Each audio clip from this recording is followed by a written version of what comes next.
रघुवीर। जिस तरह से भगवान राम जी ने भरत जी के प्रेम को एक मथानी से मथते हुए संसार के सामने लाया, उसी तरह से भगवान श्री कृष्ण गोपियों के प्रेम का मंथन कर रहे हैं। ये जो अंतर ध्यान हुए ना, और उसके बाद फिर जो 100 वर्षों के लिए भगवान का वियोग हो जाएगा, ये मथानी, ये 100 वर्षों का वियोग क्या है? मथानी है। अभी तो एक छोटी सी झलक भगवान ने दिखाया था कि हमारे वियोग में गोपियां कैसे रहेंगी। भगवान ये अपनी आंखों से देखना चाहते थे। भगवान समझ गए कि गोपियां हमारे वियोग में नहीं रह पाएंगी, इसलिए भगवान ने, आगे हम कथा सुनाएंगे आपको, जब भगवान वृंदावन छोड़ के जा रहे थे ना, तो श्यामा जो को भगवान ने स्पष्ट कर दिया था, श्यामा जो, राधा जो, आपकी आंख में हमारे वियोग का एक भी आंसू नहीं आना चाहिए। श्री राधे,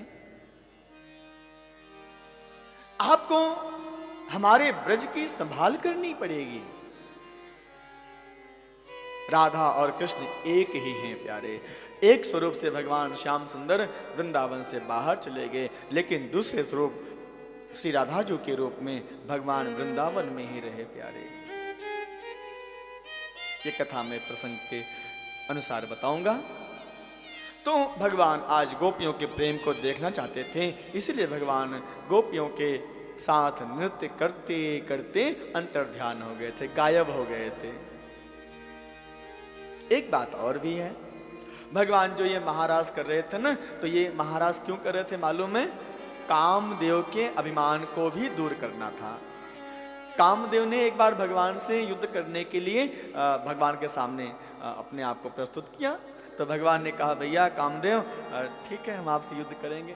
कहाँ करोगे युद्ध प्रभु? जहां आप बताओ।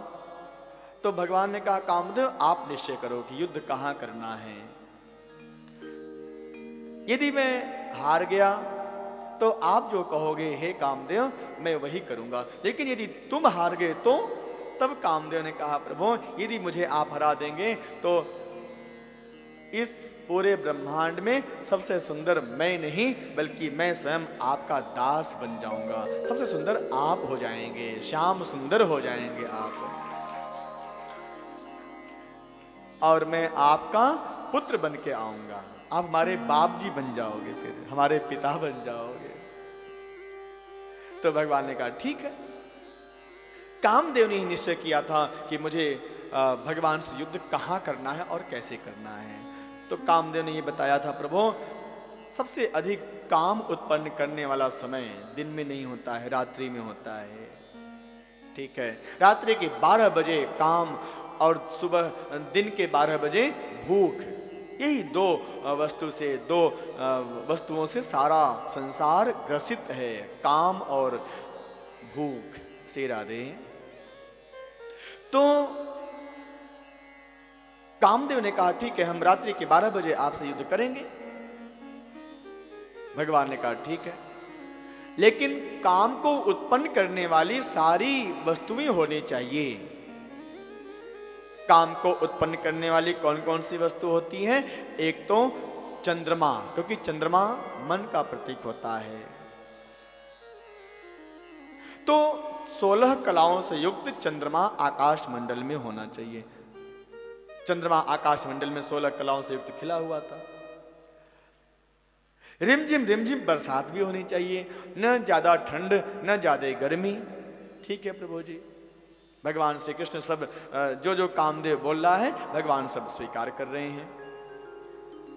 और कामदेव भगवान से एक बात और कहता है, प्रभु काम को उत्पन्न करने वाली सारी ऋतुएं होनी चाहिए।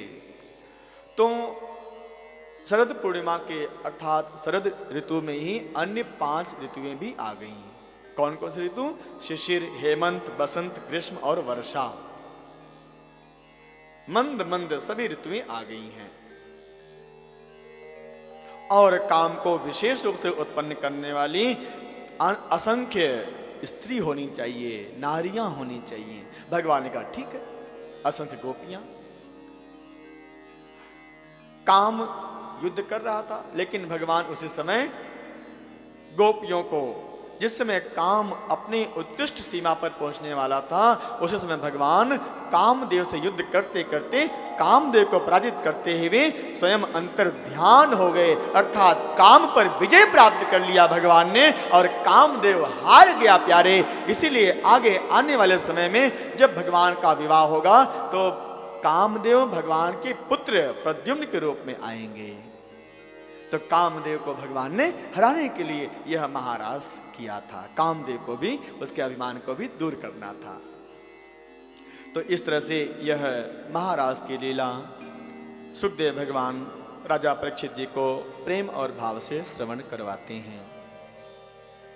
अद्भुत यह महारास की लीला कथा श्रवण करके राजा परीक्षित बहुत प्रसन्न हुए, बहुत आनंद में अपने आप को धन्य मान रहे हैं। जो इस महारास की लीला को श्रवण करता है, अर्थात रास पंचाध्याय की कथा को श्रवण करता है प्रेम और भाव से, उसे क्या मिलता है मालूम है? उसे भगवान की पराभक्ति मिलती है, अर्थात निष्काम भक्ति, निश्चल भक्ति, निष्कपट भक्ति मिलती है।